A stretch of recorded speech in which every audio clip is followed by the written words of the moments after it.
بسم الله الرحمن الرحيم.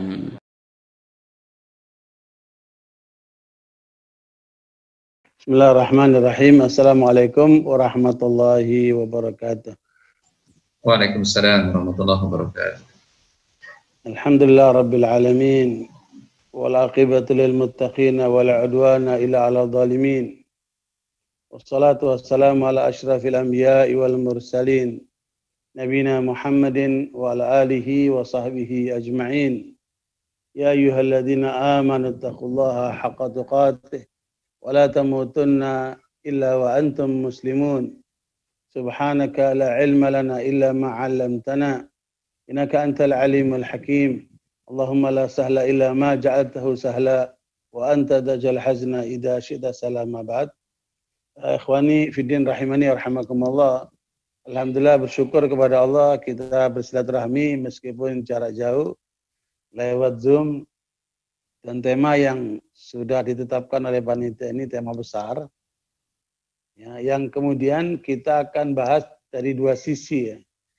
Sisi pertama dari sisi konseptual, sisi kedua adalah sisi faktual ya, karena memang Nabi Muhammad SAW itu diutus oleh Allah bukan hanya sekedar mengajarkan sholat, puasa, zakat, haji. Lebih daripada itu adalah untuk memenangkan Islam. Saya berharap peserta kajian ini interaktif ya. Paling tidak nanti saya sebutkan ayatnya, dibacakan terjemahannya. Ya, kita lihat dalam surat As-Saff ayat yang ke-9. Surat As-Saff ayat yang ke-9, silakan dilihat. A'udzubillahi minasyaitonir rajim. Walladzi arsala rasulahu bil huda wa dinil haqqi liyudhhirahu 'ala ad-dini kullih walau karihal musyrikun. Itu misi besar yang Allah utus Nabi Muhammad kepada umat manusia. Silakan dibaca terjemahnya. Dialah yang mengutus Rasulnya dengan membawa petunjuk dan agama yang benar, untuk memenangkannya di atas segala agama meskipun orang-orang musyrik membencinya. Jadi ayat itu menetapkan misi besar Muhammad adalah untuk memenangkan Islam. Ya, dengan menanamkan ajaran Islam dan mempraktekkannya. Ya, sehingga kemudian Islam itu menjadi kenyataan dalam kehidupan manusia. Nah, begitu pula nabi-nabi sebelumnya, mereka semua diutus oleh Allah untuk memenangkan pertarungan melawan kebatilan. Jadi, kalau secara konseptual kita bisa merujuk kepada konsep para nabi dan rasul itu untuk menjayakan umatnya diajarkan ada 5 langkah. Silakan lihat surat Al-Anbiya ayat 73. Ya, wa ja'alnahum a'immatan yahduna bi amrina. وَوَحَيْنَا إِلَيْهِمْ فِعْلَ الْخَيْرَاتِ وَإِقَامَ الصَّلَاةِ وَإِيتَاءَ الزَّكَاةِ وَكَانُوا لَنَا عَابِدِينَ. Jadi itu 5 konsep kejayaan yang diajarkan oleh Allah kepada para nabi dan rasul. Ya. Kami menjadikan mereka itu sebagai pemimpin-pemimpin yang memberi petunjuk dengan perintah kami, dan kami wahyukan kepada mereka agar berbuat kebaikan, melaksanakan salat dan menunaikan zakat, dan hanya kepada kami mereka menyembah. Jadi ada 5 ya panduan untuk para nabi dan rasul itu memenangkan pertarungan melawan kezaliman, kebatilan, kejahatan. Jadi posisinya harus menjadi para pemimpin. Pemimpin itu maksudnya manusia yang diikuti, diteladani. Ya, seperti Ustaz Maksum menjadi imam sholat, diikutilah oleh para makmumnya itu. Ketika takbir, ketika rukuk, ketika sujud. Jadi memang kalau kita lihat pola kejayaan itu harus dari kepemimpinan. Ya, kelemahan kita di lapangan ini hampir kita tidak menemukan lembaga pendidikan kepemimpinan. Kalaupun ada, itu banyak dalam bentuk latihan-latihan yang sesaat saja. Itulah pola Nabi, diajak oleh Allah begitu. Mengikuti petunjuk Allah, kemudian kedua, senantiasa dalam kebaikan-kebaikan. Jangan berhenti untuk berbuat baik. Kemudian ketiga, membangun hubungan dengan Allah. Hablum minallah, dengan salat. Kemudian yang keempat, membangun hubungan dengan manusia. Seperti tadi dibaca oleh korek kita tadi kan. Duribat alaihim wadzillatu aynama tuqifu illa bihablum minallah wa hablum minan nas. Hablum minallah itu salat, hablum minan nas diwakili dengan apa? Zakat. Wa kanu lana abidin, dalam semua perjuangan itu harus dalam arti ibadah kepada Allah. Nah, itu secara konseptual yang diberikan oleh Allah kepada para nabi dan rasul. Nah, kita melompat kepada apa yang diperhatikan oleh Rasulullah SAW, yang diajarkan kepada para sahabat, ya, dari mulai perjalanan dakwah pertama di Mekah, ya, sampai berlanjut hijrah ke Madinah. Itu diajarkan oleh Allah kepada Nabi Muhammad untuk dipraktekkan kepada para sahabatnya. Ada 5 juga langkahnya. Yaitu surat Al-Anfal ayat 45-46. Ya ayyuhalladzina amanu idza laqitum fi'atan fathbutu wadhkurullaha katsiran la'allakum tuflihun wa ati'ullaha wa rasulahu wa la tanaza'u fatafshalu wa tadhhaba rihukum wasbiru innallaha ma'as sabirin. Jadi ada 5 langkah yang diajarkan oleh Allah kepada Nabi-Nya Muhammad SAW dan dipraktikkan oleh umat Islam untuk mencapai kemenangan.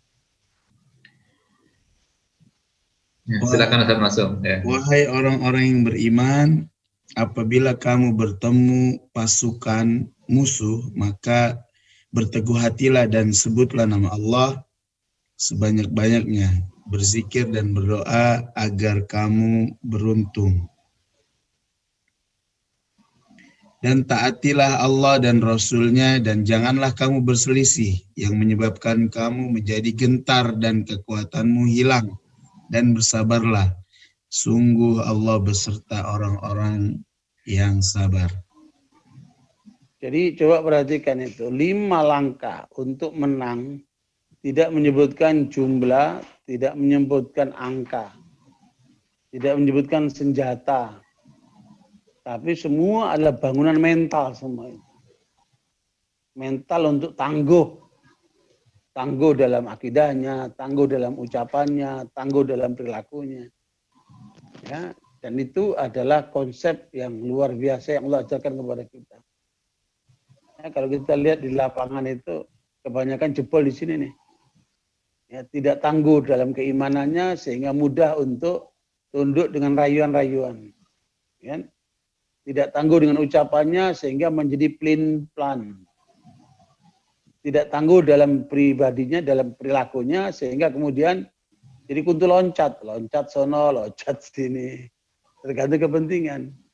Nah, ini semua perilaku yang diperingatkan oleh Allah jangan sampai terjadi dengan kita. Jadilah manusia yang tangguh, yang teguh, tidak goyang dengan segala goncangan angin yang sekeras apapun. Ya, kemudian banyak berzikir. Berzikir ini oleh Imam Ibnu Hajar dalam kitab Fathul Bari, ya, itu diterangkan ada 7 langkahnya. Langkah konkret zikir itu ada 7. Zikrul lisani bisana. Zikirnya lisan dengan banyak memuji Allah. Dengan banyak baca Quran, ya, dengan banyak bermunajat, ya, dengan banyak berdakwah. Terus itu lisan kita jangan berhenti untuk berbicara atau menyampaikan kebenaran. Yang kedua adalah zikrul udhunaini bil isgha. Zikirnya 2 telinga dengan banyak mendengar. Dengarkan itu ayat Allah, dengarkan itu nasihat-nasihat, dengarkan itulah suara kebenaran. Yang ketiga adalah zikrul ainaini bil buka. Zikirnya 2 mata dengan banyak menangis karena Allah. Menangis karena lihat keadaan umat yang terseok-seok seperti itu. Sehingga kemudian berpikir untuk bagaimana langkah-langkah penyelamatannya. Nah, kemudian yang keempat, wa dzikrul yadaini bil ata. Zikirnya 2 tangan dengan memberi untuk kepentingan logistik umat ini kan. Butuh kita mendonasikan bagian daripada apa yang Allah berikan kepada kita itu. Kemudian yang kelima, dzikrul badani bil wafa. Zikir anggota tubuh dengan menggunakannya untuk berjuang di jalan Allah. Ya, makanya jangan berhenti untuk berjuang di jalan Allah. Makanya Nabi setelah haji setelah Fathul Makkah mengatakan la hijrata ba'dal fath walakin jihadun wa niyyah. Tidak lagi ada lagi hijrah setelah Fathul Makkah, yang ada adalah berjihad dan menata niat. Itu adalah poin yang kelima. Yang keenam, wa dzikrul qalbi bil mahabbati wal khaufi war raja. Zikirnya kalbu dengan terus membangun rasa cinta kepada Allah, rasa harap kepada Allah, rasa takut kepada Allah. Kemudian yang ketujuh, wa dzikrul ruhi bit taslimi war ridha. Zikirnya ruh dengan pasrah kepada Allah. Setelah berusaha maksimal dari mulai lisan sampai kepada pekerjaan kalbu itu, sampai menyerahkan ruh, ya, untuk kapanpun kita dipanggil oleh Allah, kita siap.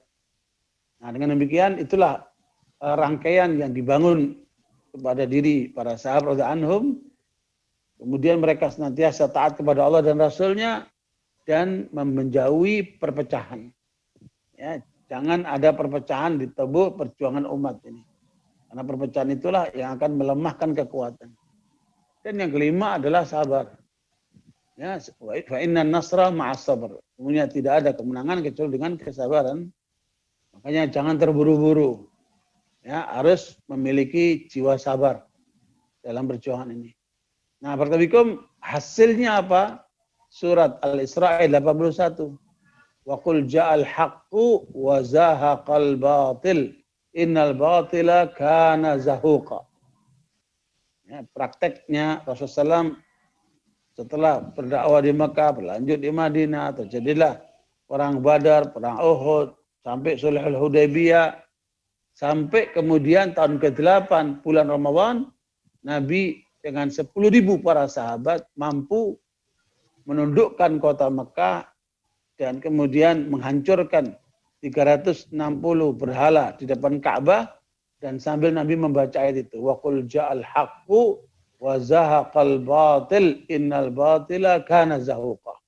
Itulah kemenangan inti yang ditunjukkan oleh Allah sampai turunnya idza jaa nasrullahi wal fath wa ra'aitan nas yadkhuluna fi dinillahi afwaja, dan seterusnya. Jadi masuklah manusia kepada Islam secara berbondong-bondong. Pada saat itu Nabi membacakan ayat ke-81 surat Al-Isra. Silakan dibaca.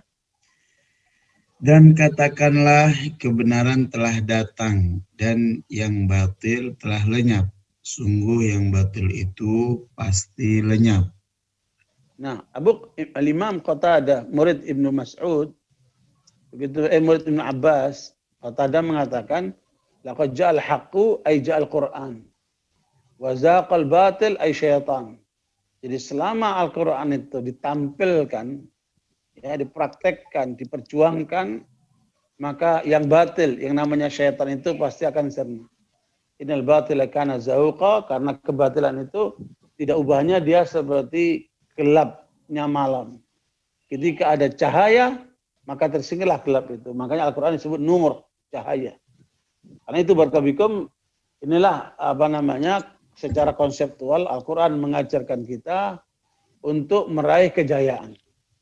Dan telah dipraktekkan oleh Rasulullah sehingga Nabi SAW mampu menundukkan Jazirah Arabia dan mempersiapkan kekuatan para sahabat, ya, yang kemudian berhasil menumbangkan kekuatan Parsi dan Romawi. Dan itu persis yang terjadi pada masa Umar Khattab radhiyallahu anhu, ya, yang semuanya dapat ditundukkan baik Parsi maupun Romawi, yang disitulah kemudian kejayaan Islam itu menyebar sampai kemudian berlanjut, ya, dari negeri Arab kemudian berkembang ke negeri Eropa, ya, berlanjut ke negeri mana India, kemudian berkembang lagi kemana, ke Cina, ya, sampai Xinjiang dan sebagainya itu.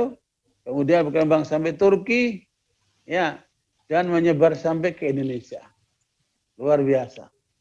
Pahamkah dengan para penulis sejarah Islam yang lainnya menyimpulkan bahwa Islam sampai di Indonesia itu pada masa sahabat. Ya, perkiraannya ada dua kemungkinan. Mungkin itu terjadi pada masa pemerintahan Utsman bin Affan, tetapi yang dugaan kuat terjadi pada masa Muawiyah radhiyallahu anhu. Pada waktu itu terjadi pengembangan perkapalan, sehingga mereka yang berangkat ke Tiongkok itu mampir ke Pasai. Dari situlah terjadi penyebaran Islam ke Indonesia itu. Nah, ikhwani warahmatullahi, begitulah kejayaan Islam dibangun oleh Rasulullah SAW dengan mengikuti petunjuk Allah dan Rasulnya dengan dua hal. Dengan dua hal yang perlu diingatkan. Itulah yang diingatkan oleh Allah dalam surat Al-Muzammil. Yakni apa? Qiyamul Lail.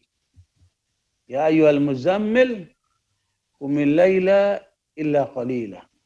Nisfahu aw inqus minhu qalila.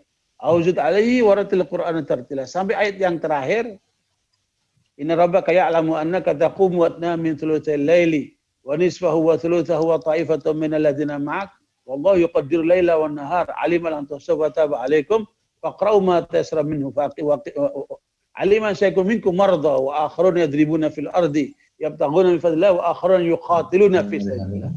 Jadi pada poin yang surat Muzammil ini Allah mengajarkan Muhammad untuk membangun kadar para sahabat dengan qiyamul lail dan banyak baca Quran untuk melahirkan 3 jenis kadar.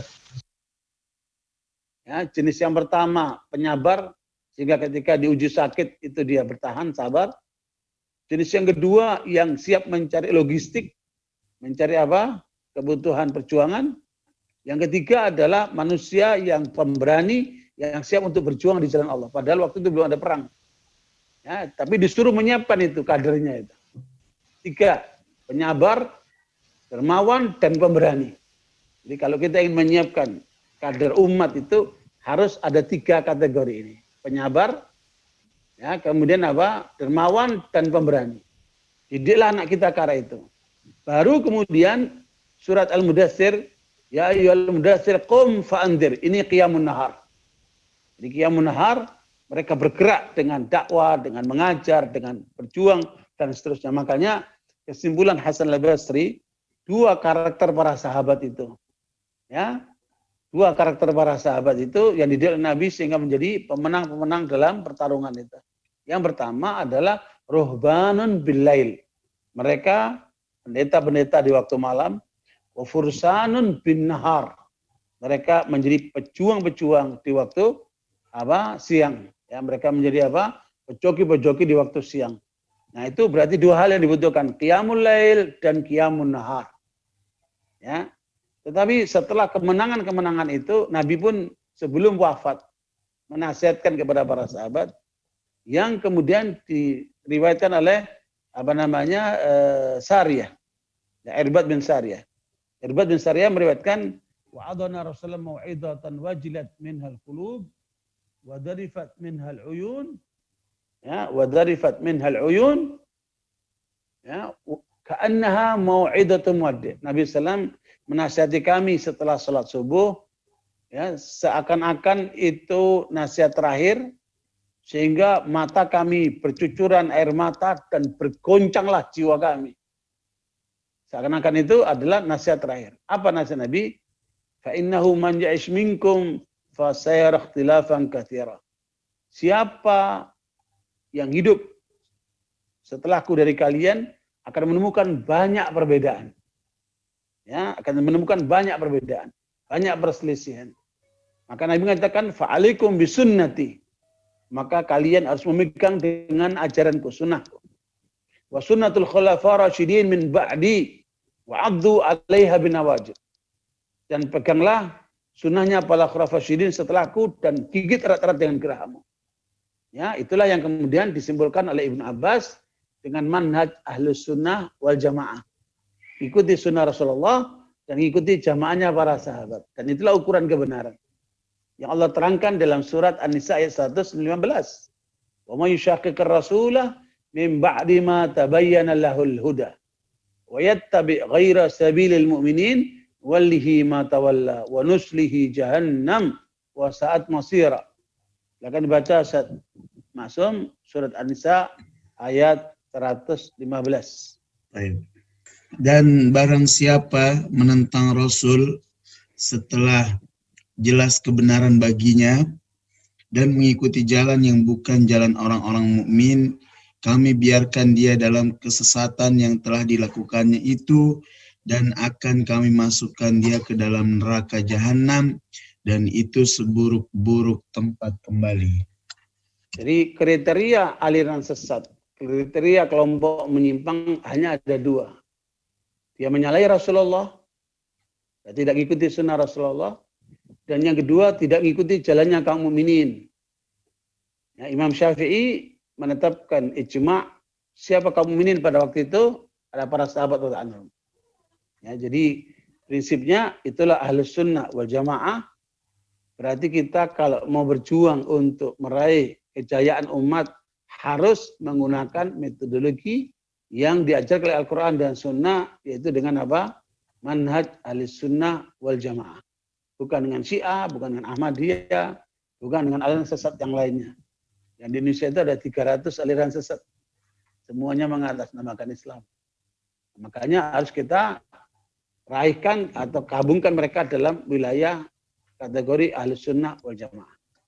Nah, Bapak-Ibu sekalian, kemudian perjalanan para sahabat mengalami suatu proses, ya, karena adanya kelompok-kelompok ekstrim, ya, baik itu kelompok Khawarij pada masa itu yang kemudian menjadikan kekacauan, mengangkat senjata kepada pemimpin yang sah dari umat Islam pada masa Ali bin Abi Thalib radhiyallahu anhu, pada masa Utsman bin Affan dan pada masa Ali bin Abi Thalib radhiyallahu anhu. Baik itu kemudian Syiah, Khawarij dan kemudian Syiah, dua-duanya adalah kelompok yang menyimpang di dalam tubuh umat Islam yang kemudian dapat dihapus, ya, secara kelam itu oleh Umar bin Abdul Aziz, ya, dengan membacakan ayat 141 surat Al-Baqarah. Tilka ummatun qad khalat laha ma kasabat wa lakum ma kasabtum wala tus'aluna amma kanu ya'malun. Al-Baqarah 141. Itulah umat yang telah lalu, baginya apa yang telah mereka usahakan dan bagimu apa yang telah kamu usahakan. Dan kamu tidak akan diminta pertanggungjawaban tentang apa yang dahulu mereka kerjakan. Maka sudahlah, nggak usah lagi membahas tentang perselisihan di masa itu. Ayo kita lihat ke depan. Kira-kira gitu. Nah, Al-Imam Al-Auza'i kemudian menyimpulkan ada 5 konsep para sahabat di dalam menuju kejayaan. Ada 5 langkah yang dibuat oleh para sahabat, disimpulkan oleh Imam Al-Auza'i, ya, untuk meraih kejayaan umat. Ya, antum catat itu. Yang pertama, ya, khamsun kana alaihi ashabun Nabi sallallahu alaihi wasallam. 5 hal yang menjadi pegangan para sahabat radhiyallahu anhum. Yang pertama, luzumul jamaah, menjaga kesatuan umat. Nah, ini makanya jauhkan dari perpecahan, satukan umat. Inilah langkah sahabat radhiyallahu anhum. Makanya para ulama mengatakan kewajiban kita setelah tauhidul kalimah, setelah kalimat tauhid ada tauhidul kalimah. Ya, setelah kita tegakkan tauhid, bagaimana kita menyatukan umat ini. Itu langkah pertama. Yang kedua, ittiba'us sunnah. Ya, kembalikan umat kepada sunnah. Harus mulai dikembangkan untuk kajian-kajian sunnah. Sahih Bukhari, Sahih Muslim, Sunan Nasai, Abu Dawud dan seterusnya. Kalau tidak, dimulailah dengan Arba'in Nawawiyah, dengan Riyadhus Shalihin, terus naik ke atas. Ya. Kemudian yang ketiga, tilawatul Quran. Kembalikan umat kepada Al-Quran. Kenapa kok sunnah dulu? Karena sunnah itu rinci. Al-Quran itu bersifat global. Ya. Nah, yang keempat, imaratul masajid. Membangun gerakan masjid-masjid ini. Masjid-masjid harus dimakmurkan dengan kegiatan-kegiatan selain ibadah salat, ya, dengan kajian-kajian, dengan berbagai usaha-usaha untuk membangkitkan umat dari masjid. Nah, yang kelima, al-jihad fisabilillah, berjuang di jalan Allah. Begitulah 5 langkah yang ditetapkan oleh para sahabat sesuai dengan disampaikan oleh Imam Al-Auza'i, Imam Ahlus-Sunnah, yang saya sempat berkunjung ke kuburannya, ada di mana? Di Libanon. Ya, beliau ulama Syam. Nah, Bapak-Ibu sekalian, kemudian berkembang berikutnya, konsep itu disampaikan oleh Imam Nawawi. Nah, Imam Nawawi memberikan konsep kejayaan umat dengan 4 faktor. Imam Nawawi menyampaikan kalau umat mau kuat harus melakukan 4 hal. Yang pertama, harus ada gerakan ulama. Ulamanya semua harus bergerak. Yang kedua, dukungan penguasa. Ya, makanya jangan lupa itu, gerakan untuk merangkul penguasa jangan ditinggalkan. Itu merupakan satu bagian daripada pilar yang kata Imam Nawawi menjadi kekuatan umat. Yang ketiga adalah logistik dari orang-orang pengusaha, orang kaya, dagang, ya, termasuk bisa cari janda kaya kayak Khadijah gitu kan. Untuk logistik umat ini ya. Itu perlu itu. Ya, makanya kemarin di Tambun itu ada masjid di Grand Wisata itu besar, nggak jadi-jadi. Saya dibawa ke sana sama seorang dokter. Kemudian saya juga berapa kali saya di situ, kok nggak jadi-jadi.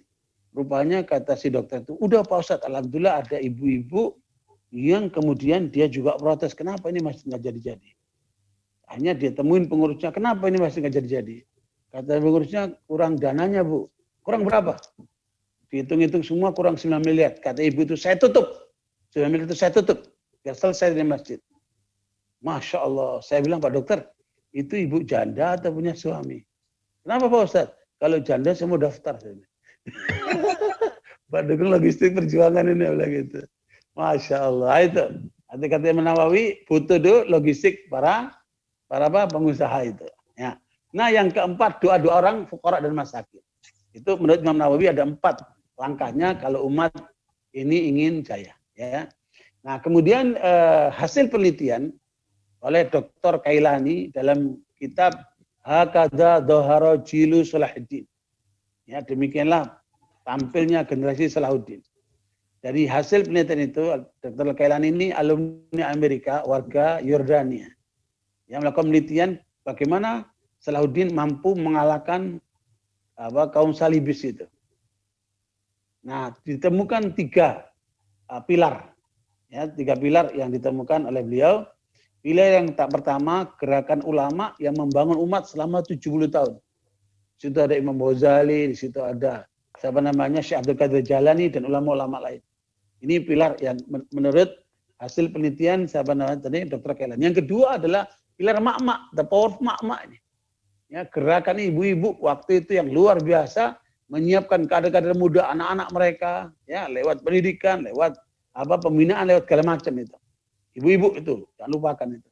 Nah, yang ketiga kepemimpinan yang solid, yang langsung dipegang oleh Salahuddin Al-Ayyubi. Nah, 3 pilar itu yang kemudian dijadikan sebagai satu kekuatan umat pada waktu itu, menurut hasil penelitian itu. Nah, Barakatuh itu secara konseptual rupanya berkembang ini. Sekarang saya bicara tentang faktual nih. Ya, secara faktual itulah yang saya tulis dalam buku saya selama COVID ini bukunya ini. Ya udah terbit, alhamdulillah dibedah di banyak tempat dan mendapat respon yang luar biasa. Sekitar 279 lembar, ya. 279 lembar. Jadi ini sebenarnya dari keresahan yang ada pada diri saya, sehingga saya coba pertanyakan kepada tokoh-tokoh kita di tingkat nasional. Apa konsep tuan-tuan untuk menjayakan umat Islam Indonesia ini? Nah, dan saya temukan jawabannya sporadis. Ya, sehingga dalam waktu saya setelah pulang dari Rusia, berkunjung ke sana setelah melakukan penelitian lapangan tentang dakwah di Rusia, saya sempat juga sholat Jumat di Blue Mosque. Blue Mosque ini masjid yang pernah dibuat oleh Khrushchev untuk menyambut Pak Soekarno ketika datang ke Rusia. Dan pada waktu itu saya sholat Jumat, itu 4 tingkat masjid itu penuh dengan anak muda. Orang tuanya bisa dihitung dengan jari, rata-rata anak muda. Jadi kebangkitan dakwah kebangkitan Islam di Rusia ini luar biasa. Bahkan saya tanya, apa perbedaannya pada saat Uni Soviet dengan sekarang. Kalau waktu Uni Soviet Islam ditekan, masjid hanya ada di seluruh kekuasaan Uni Soviet itu ada cuma 500. Sekarang sudah 5.000 lebih. Ya, jadi perkembangannya pesat sekali. Kemudian saya sempat mampir ke Uzbekistan. Di sana kena lockdown 4 hari. Ya, alhamdulillah dengan pendekatan lewat duta besar kita di sana, akhirnya airportnya dibuka, kita pulang. Ya, di situ kita kena PSBB di Jakarta. Nah, karena banyak di rumah, ya, saya bilang sama saya, kalau kamu bosen lihat saya ngomong, saya tak pergi. Kata saya, jangan di rumah aja, nanti kalau kamu pergi pasti kawin lagi. Saya di rumah aja. Akhirnya saya di rumah terus, ngapain ini? Kan semua kajian ditutup, semua masjid apa nih, lockdown semua. Akhirnya saya ngarang buku nih. Ya, saya ngarang 2 buku nih, hasil COVID ini ada 2 buku saya bikin. Yang satu menemukan kehidupan yang hilang. Ini bimbingan untuk masyarakat dari 58 poin, ya. Dan ini merupakan pegangan buat para aktivis untuk menjadikan pedoman bagian daripada pilar-pilar kejayaan umat ini. Coba kita lihat sekarang kepada tampilan PowerPoint-nya supaya ada manfaatnya yang sudah dibuat capek-capek ini. Coba dilihat itu. PowerPoint-nya tadi kan sudah ditampilin. Berikutnya, ini pilar-pilarnya ini. Lanjut. Berikutnya. Nah itu. Jadi ada 5 poin penting yang menjadikan umat kita ini hebat. Ya. Yang pertama, jumlah umat Islam yang mencapai 1/4 penduduk dunia. Ini menjadikan sebagai satu sisi yang bisa membangkitkan kembali kejayaan Islam, ya, sehingga tingkat dunia, dan kita umat Islam Indonesia, ya, termasuk jumlah yang terbesar di dunia, 220 juta umat Islam Indonesia ini. Kemudian luas wilayahnya, ya, wilayah umat Islam itu ada 35 juta. Ya, saya untuk Indonesia ada keliling dari Aceh sampai Irian, ya, luar biasa itu perjalanannya itu. Ya, dari Jakarta sampai ke pedalaman Merauke saja itu butuh 7 sampai 9 jam. Kayak Jakarta, Jeddah itu kan. Jakarta Qatar lah itu kan. Luar biasa luas Indonesia itu. Ya. Kemudian kita memiliki sejarah yang gemilang. Ya, silakan baca The History of Civilization. Ini karang oleh Will Juran untuk peradaban manusia itu tidak ada seperti peradaban Islam. Kita punya sejarah yang sangat gemilang. Ya, dan itu bisa kita hidupkan kembali. Bila kemudian pilar-pilar itu kita bangun, ya. Kemudian memiliki agama samawi yang sempurna, ya, yang tidak tertandingi. Al-Islamu ya'lu wa la yu'la alaih. Ya, ini konsep yang tidak ada tandingannya di seluruh umat manusia. Dan kita ditunggu peranan kita di semua pertemuan dunia itu. Ya, bahkan saya ikuti pertemuan dunia, itu begitu besar harapan pemikir dan ulama-ulama Islam dunia itu kebangkitan akan muncul di Indonesia, karena Melayu ini masih belum, ya, membawa kepemimpinan di tingkat dunia. Ini saatnya kita harus coba untuk bangun kekuatan itu. Kemudian sumber kekayaan alam yang melimpah. Ya, Indonesia termasuk salah satunya. Ya, yang SDA-nya itu menjadi harapan dunia. Ya, makanya ini 5 pilar ini penting untuk selalu diingat bahwa kita punya kekuatan untuk bisa bangkit kembali. Oke, lanjut. Jadi sejak kekalahan umat Islam di Spanyol 1492, ya kan, Spanyol runtuh di tangan kaum salibis dan terjadilah apa yang dikenal dengan inkuisisi, pembantaian umat Islam dengan 50 cara yang sangat sadis. Dan sejak itu kemudian Isabella mengirim Christopher Columbus ke Amerika, dan ditemukanlah kemudian benua Amerika, dan kemudian dikuasailah oleh orang-orang Eropa itu. Dan kemudian dibantailah itu ratusan juta penduduk asli Amerika, Red Indian itu. Dan setelah itu seluruh dunia Islam dijajah oleh Eropa. Mereka Portugis masuk Indonesia, masuk Malaka, ya, tahun 1511. Ya, dari situlah mulai penjajahan mereka ke seluruh dunia Islam kecuali Saudi Arabia. Karena di sana ada Mekah dan Madinah. Ya, berjalanlah itu penjajahan itu sampai terjadilah kemerdekaan. Kita merdeka 17 Agustus 45. Ya, yang cukup lama kita dijajah itu. Ya, kemudian terjadilah penguasaan dunia Islam itu oleh Barat maupun Timur.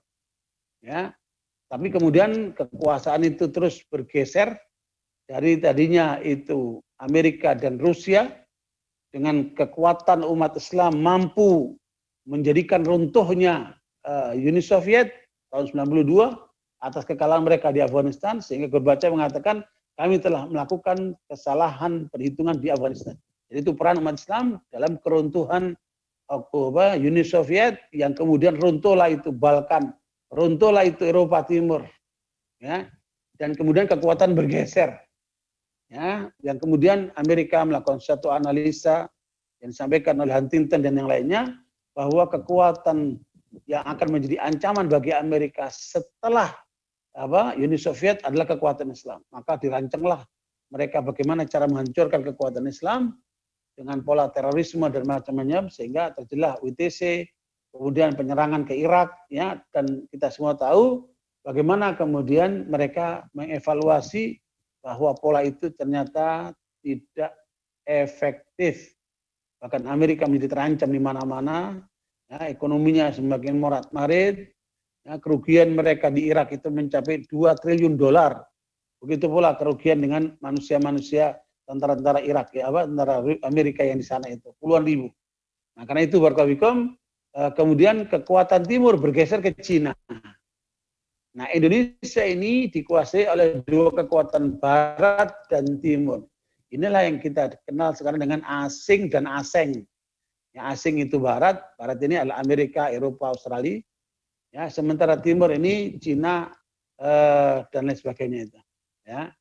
Cina ini ada 5 ya, 5. Cina RRT, kemudian Taiwan, kemudian dan yang lainnya itu Singapura kemudian Cina overseas, ya, Cina overseas, kemudian Cina yang ada di dalam Indonesia. Di kekuatan ini mereka bersatu untuk menguasai aset nasional kita. Jadi asing itu diantaranya Freeport dan macam-macam. Kemudian asing ini cukup besar, mereka menguasai tanah-tanah yang di tangan mereka hari ini. Bahkan Jakarta itu 80% sudah di tangan mereka ini. Ya. Nah, karena itu Barakallahu ini yang harus kemudian kita sadari sebagai tantangan kita ke depan. Bahkan data terakhir menyebutkan aset nasional yang dimiliki oleh umat Islam hanya 12%. Di 12% seluruh umat Islam itu, seluruh umat Islam hanya menguasai cuma 12%. Nah, inilah upaya bagaimana kemudian kita melakukan langkah-langkah ke depan. Lanjut. Kita dicengkram oleh Barat dan Timur, dan kita harus melepaskan dari cengkraman itu. Barat itu dengan kapitalismenya, dan Timur dengan komunismenya. Lanjut, silakan di atas naikkan lagi. Al-Anfal 60 dibaca siapa? Ustaz Maksum. Al-Anfal 60. Dan persiapkanlah dengan segala kemampuan untuk menghadapi mereka dengan kekuatan yang kamu miliki. Dan dari pasukan berkuda yang dapat menggentarkan musuh Allah, musuhmu dan orang-orang selain mereka yang kamu tidak mengetahuinya, tetapi Allah mengetahuinya. Apa saja yang kamu infakkan di jalan Allah, niscaya akan dibalas dengan cukup kepadamu dan kamu tidak akan dizalimi atau dirugikan. Nah, itulah landasan yang harus kita lakukan adalah mempersiapkan kekuatan di pilar-pilar kemenangan umat harus banget. Lanjut ke atas, lanjut lagi Pak, lanjut ke atas. Ini kekuatan artinya kemampuan dan daya tahan manusia dalam menjalankan kehidupan sesuai dengan ajaran Islam. Itu maksudnya. Lanjut. Ini rumus kekuatan. Di rumus kekuatan itu adalah potensi rohani itu yang luar biasa, ya. Ini kekuatan yang tadi berdasarkan ayat yang ke-60 ini. Ya, dengan ilmu dan Al-Qur'an, dengan memanah, dengan mengalahkan satu itu secara fisik. Lanjut ke atas. Berarti kekuatan. Nah, ini. rumus kekuatan ini potensi rohani ini menempati manusia 80% ya rohani ini. Ya, kalau umpama HP itu ada hard disk atau ada hardware, ada software, komputer hardware software. Ya, begitu pentingnya software itu, makanya nilainya satu komputer itu tergantung pada softwarenya. Nah, software itulah rohani, hardware kita itu fisik kita. Itu ada di dalam surat surat 71-72. Coba dibaca Maksum surat Shad ayat 71-72. Itu qala rabbuka lil malaikat ini khaliqun basharan min tin fa idza sawaituhu wa nafakhtu fihi min ruhi faqa'u lahu sajidin. Ingatlah ketika Tuhanmu berfirman kepada malaikat, sesungguhnya aku akan menciptakan manusia dari tanah. Kemudian apabila telah aku sempurnakan kejadiannya dan aku tiupkan roh ciptaanku kepadanya, maka tunduklah kamu dengan bersujud kepadanya. Ya, jadi itu malaikat disuruh sujud kepada Adam itu karena faktor rohaninya, bukan karena faktor jasmaninya di situ. Kemudian potensi akal, ya, alhamdulillah kecerdasan umat kita ini luar biasa. Kata Obama, tidak ada agama yang mengajarkan umatnya untuk pintar seperti Islam. Ayat yang pertama apa? Iqra. Iqra itu apa? Landasan untuk orang pintar itu. Ya. Kemudian potensi ketiga, potensi beraksi nih. Ya, dimensi faktualnya ini. Ini akan kita bahas. Nah, akan jadilah kekuatan dahsyat. Lanjut ke atas lagi. Apa Ustaz, waktunya 10 menit lagi Ustaz? Ya, saya habiskan 10 menit ini dalam menjelaskan minimal 17 poin ini. Ya, nggak usah dirinci lagi. Nanti silakan dibaca rinciannya. Ada 17 poin yang harus dipersiapkan untuk kita agar kita bisa melangkah menuju kejayaan itu. Ini 17 pilar. Yang pertama kekuatan ilmu. Ya, ini yang pokok ya. Kemudian melahirkan kekuatan iman. Ya, kemudian melahirkan kekuatan kepribadian. Harusnya yang kelima, yang keempat ini kekuatan keluarga. Ya, kemudian baru kelima kekuatan masyarakat. Kemudian yang keenam kekuatan amal. Ya, lanjut. Kemudian ketujuh kekuatan harta. Ini pilar-pilar ini harus kita penuhi nih. Kemudian kekuatan dakwah, ya, kekuatan dakwah. Ya, kemudian kekuatan pendidikan Islam. Kemudian kekuatan media Islam. Ya, kita masih jauh di media. Kemudian kekuatan politik Islam. Nah, ini kita harus mulai masuk di dunia politik ini. Karena kalau kita lihat civil society kita hebat, tapi kita lemah di politik ya. Dari 87% umat Islam yang milih Partai Islam cuma 29,7% yang terakhir. Jadi ada 57% umat Islam yang menyeberang ke partai-partai sekuler. Maka ini harus ada upaya untuk bagaimana menjayakan Islam di dunia politik. Nah, kemudian kekuatan Hukum. Kekuatan hukum Islam. Hukum Islam. Hukum. Ya. Jadi kalau kita lihat produk hukum di Indonesia ini masih banyak dominasi hukum Belanda. Ya, makanya harus ada perjuangan para ahli hukum untuk bagaimana Islam menjadi sumber hukum buat hukum positif di Indonesia. Lanjut, ini 12. Kemudian yang ke-13 itu kekuatan muslimah, ya. Ini the power of mak-mak itu. Kemudian ke-14 kekuatan strategi. Nah, tentunya ini langkahnya paling tidak ada 5 strateginya ya. Jadi struktur yang rapi, kemudian pemimpinan yang solid, kader yang kuat, roadmap yang jelas, sama logistik yang mencukupi, yang memadai. Ya. Kemudian 15 itu kekuatan intelijen. Nah, ini harus punya kita ilmu intelijen ini untuk bisa mengetahui detail segala sesuatu. Kemudian kegiatan kader Islam, dan yang ke-17 adalah kekuatan jaringan Muslim. Nah, dengan 17 pilar ini insya Allah kita bisa melakukan satu konsolidasi secara nasional. Nah, prakteknya, faktualnya kami sudah melakukan pertemuan ulama se-Asia Tenggara sebanyak 4 kali. Sekali pertemuan biayanya kita keluarkan 3-5 miliar. Ya, tetapi itulah upaya kami. Ya, kemudian kami bikin jaringan-jaringan dakwah, baik itu yang terkait dengan Syiah kita bikin Anas. Kemudian untuk gerakan menangkal pemurtadan kita bikin KNAP, Komisi Nasional Anti Pemurtadan. Kemudian kita bikin jaringan-jaringan dakwah, ya, seperti MIUMI, apa namanya, Majelis Intelektual Ulama Muda Indonesia. Kemudian kita upayakan untuk melakukan gerakan-gerakan dakwah di lapangan. Alhamdulillah kita sudah punya 5.000 dai yang sudah real di tangan kita, dan terus kita akan melangkah setiap tahun kita akan menghasilkan insya Allah 5.000 dai dengan potensi-potensi yang ada ini, sehingga di 2025 minimal kita sudah punya 30.000 dai ya, untuk kemudian bergerak mengajarkan umat ini, karena di tengah umat masih ada 65% umat Islam yang tidak bisa baca Quran ya, dan ada 15% umat Islam Indonesia yang menghendaki syariat Islam. Ya, selebihnya itu masih belum paham. Nah, kemudian kita membuat juga jaringan dai dan ulama se-Asia Tenggara, Rabitatul Ulama wa Duat Janub Syarik Asia. Itu saya juga pengurusnya situ. Kemudian saya juga gabung dalam pertemuan ulama dunia yang itu pusatnya di Qatar, kemudian sekarang pindah di Turki ya. Tetap di Qatar ya, tetap di Qatar ya. Itu sekarang kalau dulu Syekh Qardawi, sekarang Dr. Ahmad Faisuni, saya juga anggota di situ.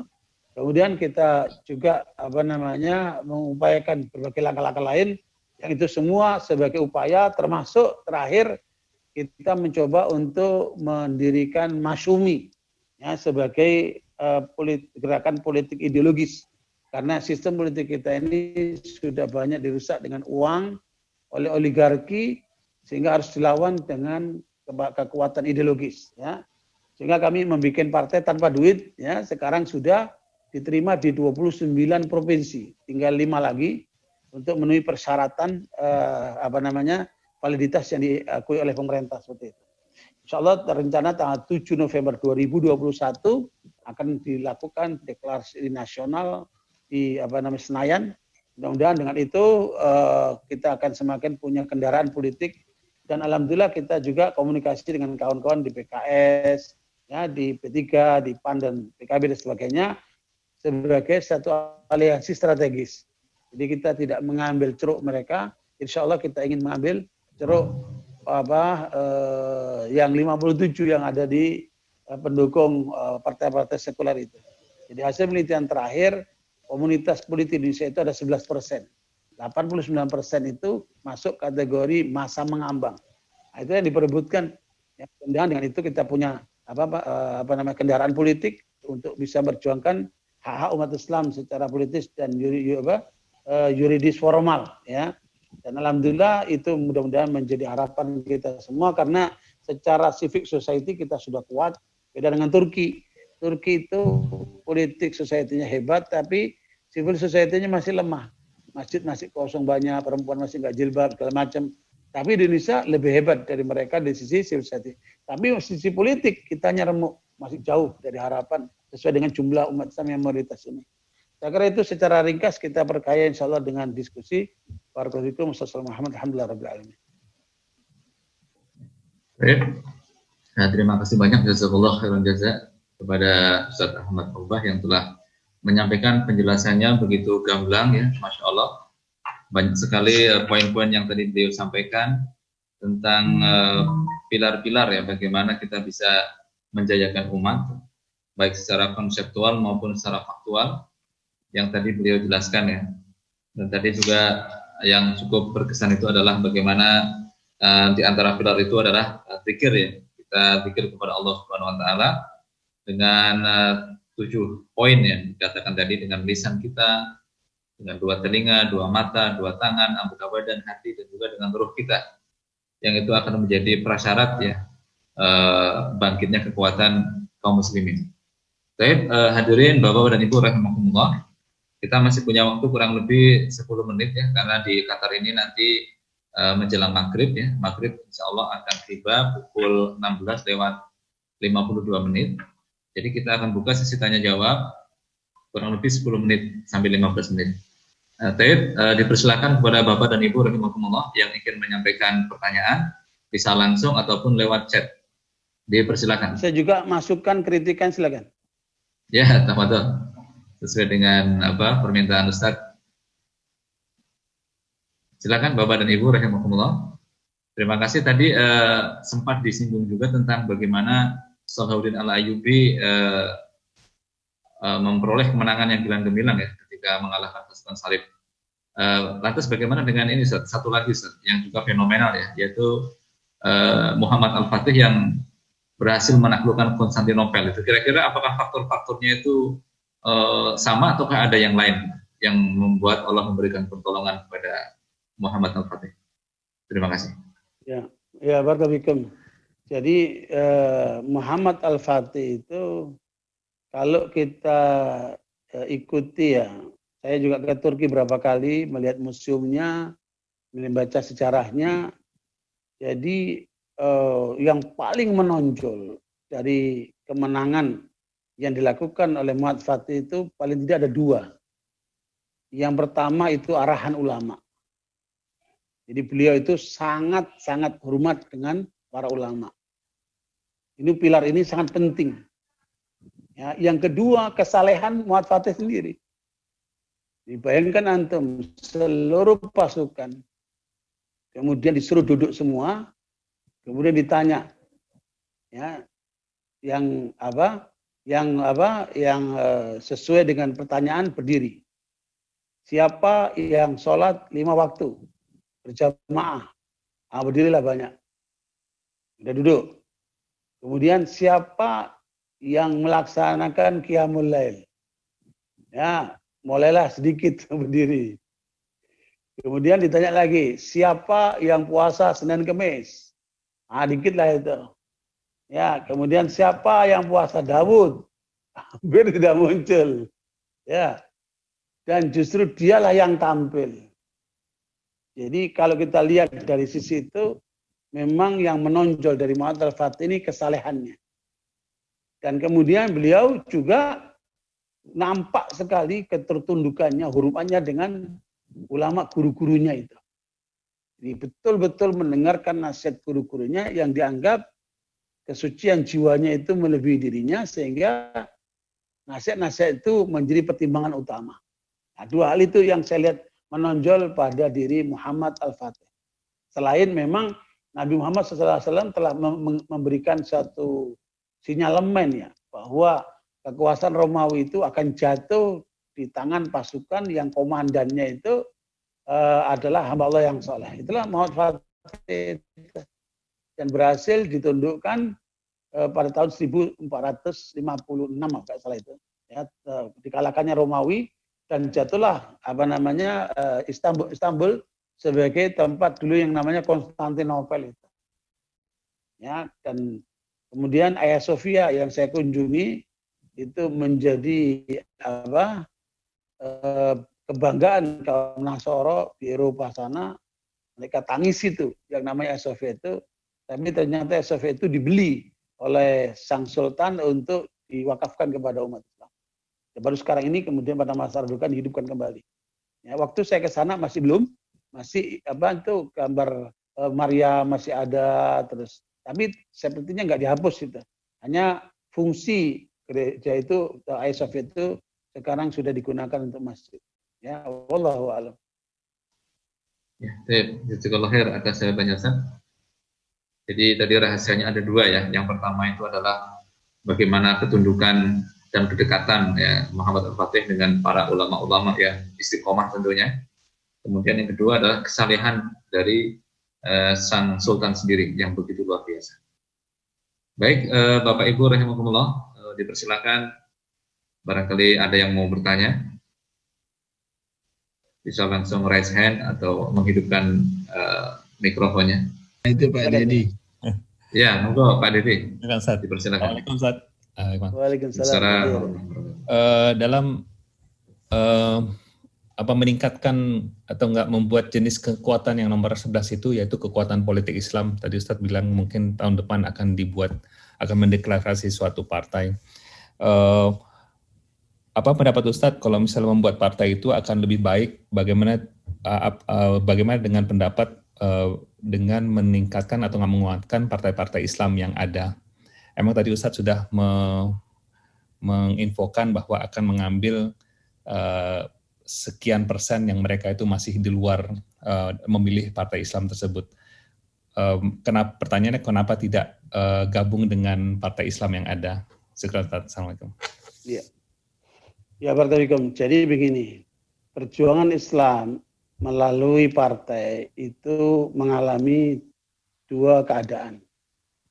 Yang pertama melawan totalitas, dan untuk itu banyak korbannya, yang terbunuh maupun yang dipenjara, dan juga tidak berhasil. Yang kedua, memasuki sistem politik demokrasi secara totalitas.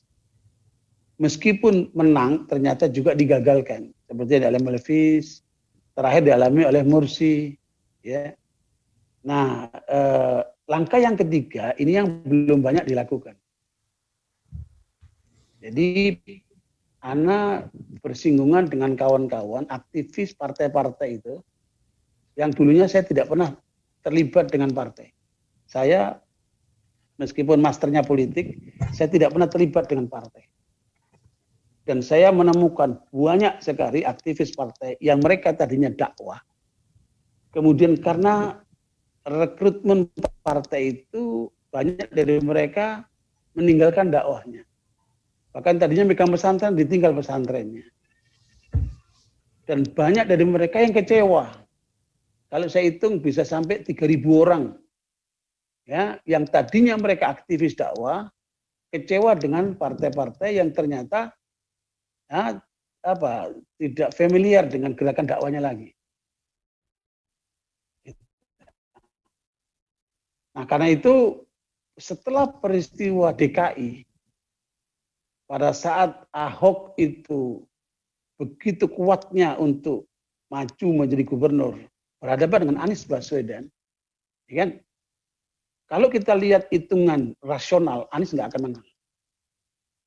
Bayangkan, Ahok di backup sama partai-partai besar, oleh pemerintah, oleh aparat, dana 6 triliun, ya, di backup oleh para konglomerat itu, media, buzzer.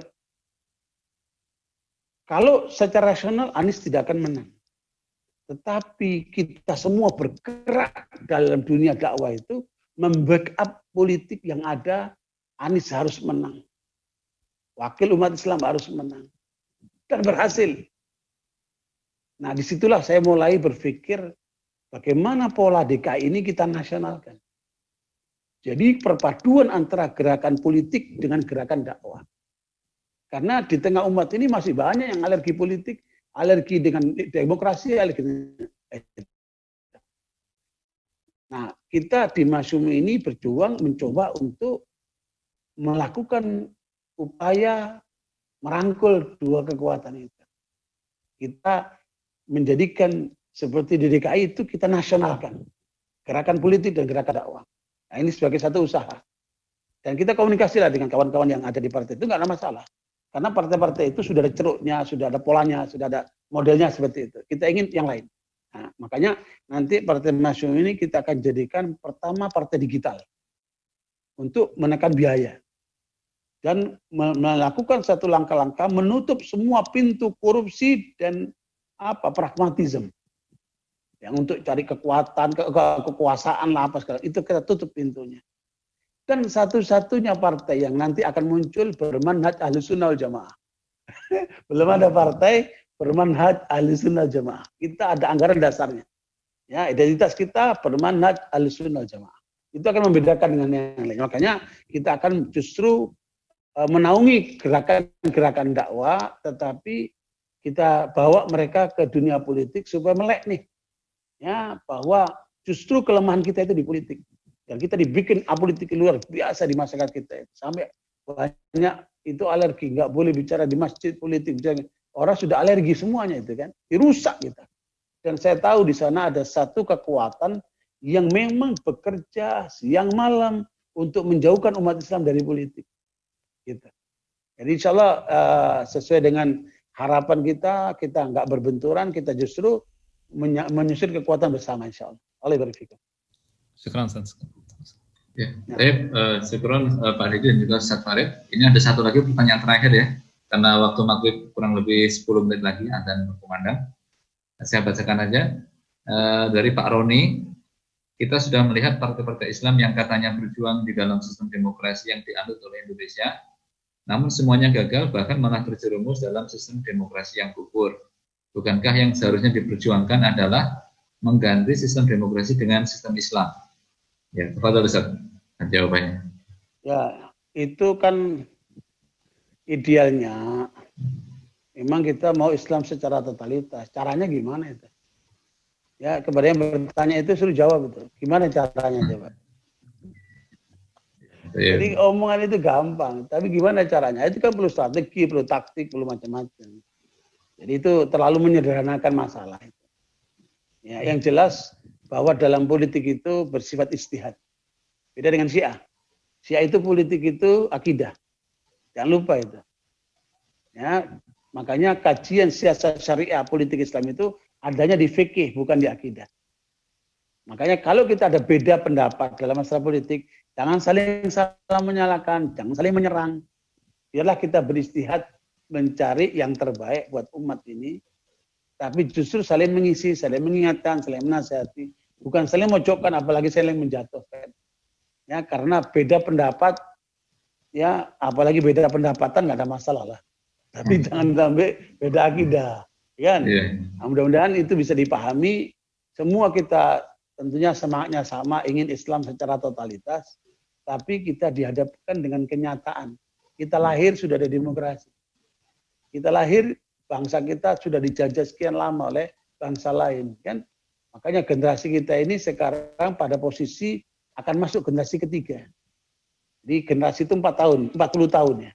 Generasi kata Imam Ibn Khaldun, generasi pertama itu generasi pejuang, udah lewat, masuk generasi kedua setengah pejuang. Nah, ini kita sudah 75 tahun, 35 tahun lagi nih. Kalau kita tidak menyiapkan perubahan pola generasi yang ketiga untuk kembali kepada perjuangan, maka akan muncul generasi penikmat. Cuman mainnya di HP, mainnya di game, mainnya di fast food.